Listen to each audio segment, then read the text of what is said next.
Hello guys, João back here.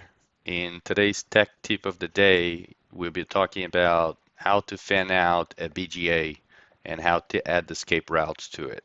Okay, so um, I have a BGA here in a blank PCB.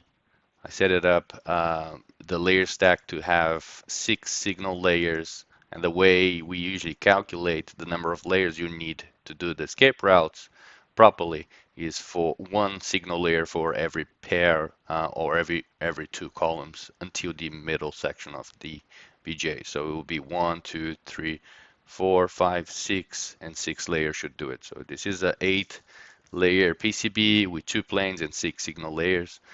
And there are other things we have to follow to be able to fan out this BGA, which are some rules we have to set up. So I got this documentation from Xilinx.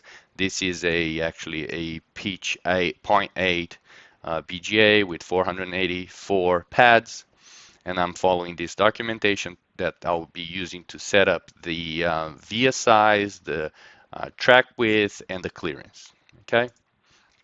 So before I even start creating the rules, I'd like to also create a room around it so I get my rules to be applied only for the objects within the room.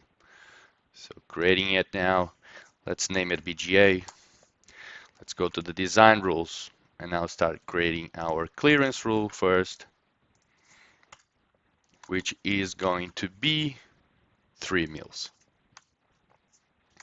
Okay, 3 mils for us to be able to lay down up to 2 tracks between pads. Then we're going to get into the width. Oh, wait a minute.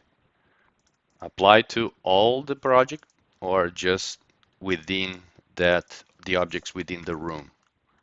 Within the room, that's right. So now let's create the width rule. Same thing here, naming BGA to make it organized. Applying to the BGA objects, and that's going to be 3, 3, and 3. Okay. On the top layer though, I'd like to have 5 as preferred, and so 5 as max.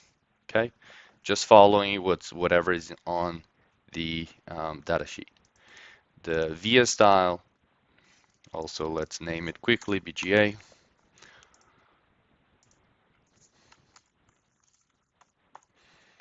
And the via is going to be diameter 19, hole size 10. Apply, and now we have everything set.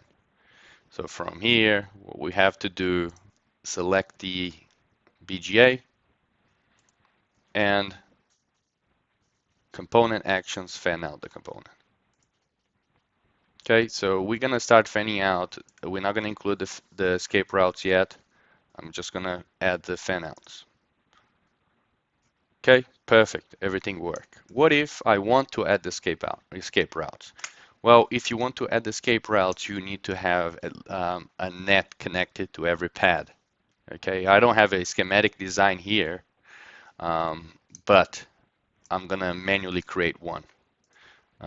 Or actually, I'm just gonna add a same net connected to every pad, just so we can get this done, and I can show you how the escape routes would work. So I'm gonna add here a net that applies to all pads, and now I can do the same process or follow the same process to fan out, but this time including escape routes too. And let's see what we have in the single layer mode. There you go. Well done. Now, if I want to route these traces, look what's going to happen, because we have rules only within the room, right? So outside the room, the rules remain the same standard rules. So we will automatically increase the size of my track. Same thing goes if I start from outside, we'll neck down the trace so it can connect to the fanouts. Cool, isn't it? Thanks for watching, guys. I hope you liked it. See See you next time.